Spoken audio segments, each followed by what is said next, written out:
गुरुपुत्र संड और अमर गुरुकुल में लेकर गए।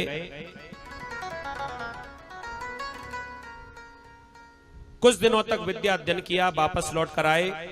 फिर से दैत्य ने परीक्षा ली, बेटा क्या सीखा?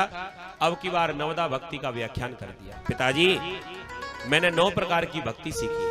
कौन कौन सी? बतला दिया। श्रवणम कीर्तनं विष्णु,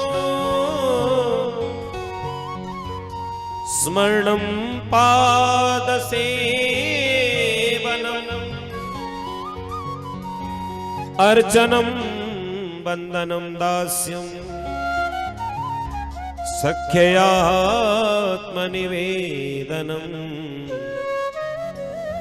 सख्यात्मनिवेदनम। 9 प्रकार की भक्ति। श्रवणम, कीर्तनम, स्मरणम, पाद सेवनम, अर्चनम, वंदनम, दास्यम, सख्य आत्मनिवेदनम। ये 9 प्रकार की भक्ति है। रामचरितमानस में भी आती है। प्रथम भगत संतन कर संगा, दूसरे रति मम कथा प्रसंगा। तो रामायण के अनुसार दूसरे नंबर की भक्ति और भागवत के अनुसार पहले नंबर की भक्ति आप लोग सभी कर रहे हो। जो भगवान की कथा सुनते हैं, जितना समय भगवान की कथा सुनने में लगाते हैं, उतना समय आपका पुण्य में ही गिना जाता है। क्योंकि भागवत कहता है श्रवणम, भगवान की कथा सुनना भी एक भक्ति का प्रकार है।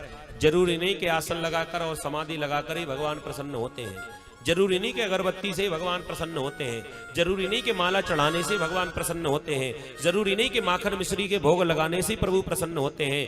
अगर हमसे ये सारी चीजें बनती है तो अच्छी बात है, और नहीं बनती तो कोई बात नहीं, हम भगवान की कथा में ही जाकर बैठ जाएं। तो जितनी देर कथा में बैठोगे तो जो फल आसन लगाकर माला फेरने का मिलेगा, वही फल भगवान की कथा सुनने का भी मिलेगा। इसमें कोई अंतर नहीं है। 9 प्रकार की भक्ति को जब बताया, दैत्य कहने लगा पहले तो ये बता कि भगवान कौन है। दैत्य को लगा कि मेरा नाम लेगा, लेकिन ये तो भगवान के बड़े भक्त हैं, सो कह दिया एक ही तो भगवान है जिनका नाम है नारायण। दूसरी बार फिर से शत्रु का नाम सुना, अब तो नाराज हो गया, गोद से बालक को फेंक दिया। शुक्राचार्य जी के पुत्रों को बुलाया, तुमने ये क्या सिखा दिया मेरे बालक को? संड अमर काकर हाथ जोड़कर कहने लगे, महाराज नमत पणितम न पर पणितम सुतो बदस्य तवेंद्र शत्रु।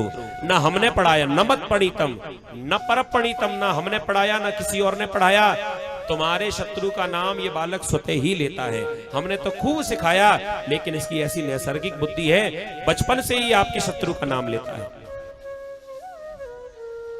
अब तो दैत्य ने कह दिया एक काम करो, ये दैत्य कुल में न जाने कहां से कांटा पैदा उत्पन्न हो गया, कांटा पैदा हो गया है, तो इस कांटे को अब हमें यहां से निकालना पड़ेगा। सैनिकों को आदेश दे दिया, जाओ इसे मृत्यु दंड मिले, इसे ऊपर पहाड़ से नीचे गिरा दो।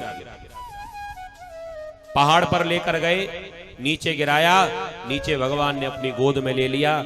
सैनिक पहाड़ से नीचे नहीं उतर पाए, तब तक तो प्रहलाद जी महल में पहुंच गए और जाकर कहने लगे, पिताजी नारायण नारायण। अब तो और ज्यादा चढ़ गया। दोबारा आदेश दिया, जाओ इसे जल में डुबा दो। जल में डुबाया गया, भगवान ने किनारे पर छोड़ दिया। नाव लौटकर सैनिकों की नहीं आ पाई, तब तक महल में पहुंचकर कहने लगा, पिताजी नारायण नारायण। कई बार मारने का प्रयास किया, जहरीले नागों से डसवाया, कुछ नहीं हुआ। हाथी के पैर के नीचे दबाया, कुछ नहीं हुआ। तब तक होलिका आ गई, बहन जो इनकी थी। चिंता मत करो भैया, इसे हम मार देंगे। कैसे? हमें ब्रह्मा जी ने एक वस्त्र दिया जिसमें अग्नि प्रवेश नहीं करती। बड़ी सी चिता बनाकर बुआ जी उस चुनरी को ओढ़कर बैठ गई और गोद में भतीजे को बैठा लिया। जैसे ही अग्नि लगाई गई, भगवान ने पवन देवता को इशारा किया, हर प्रेरित तय अवसर चले मरत 49। बड़ी जोर से हवा चलने लगी और बुआ जी के शरीर से वो चुनरी उड़ी और प्रहलाद जी को ढक लिया और अग्नि की लपटों में बुआ के बुआ बन गए। प्रेम से बोलो राधे राधे। कई प्रकार से मारने का प्रयास किया, लेकिन कहते ना, जाको राखे साइया मार सके ना को।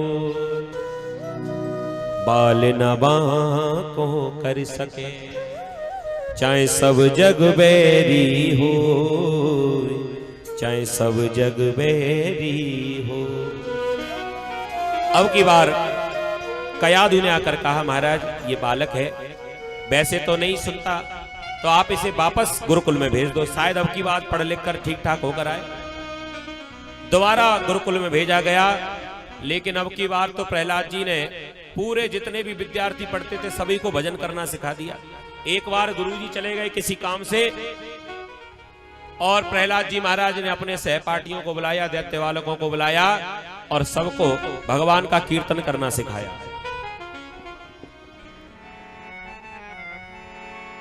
प्रहलाद जी ने कहा भैया भगवान का नाम लो।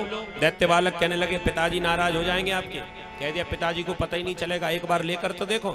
आज गुरुजी गुरुकुल में नहीं है और हम किसी से कहेंगे नहीं।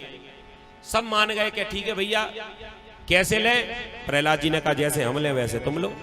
तो आगे आगे प्रहलाद जी गाने लगे, पीछे पीछे दैत्य बालक।